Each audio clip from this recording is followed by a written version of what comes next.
या अल्लाह म्यूजिक मत करना। इन्हें देख कर हमें कुछ याद आ गया।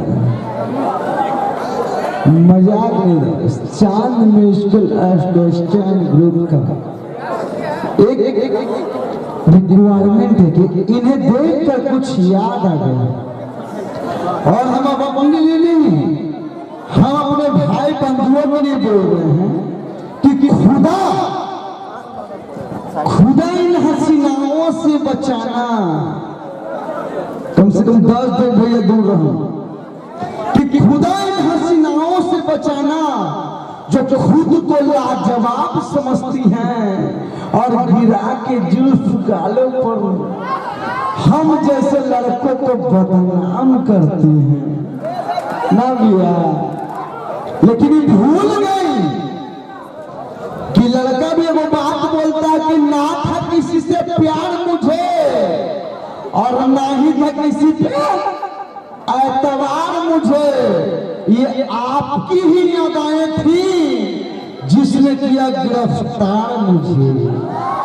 आइए साउंड रेडी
Yeah.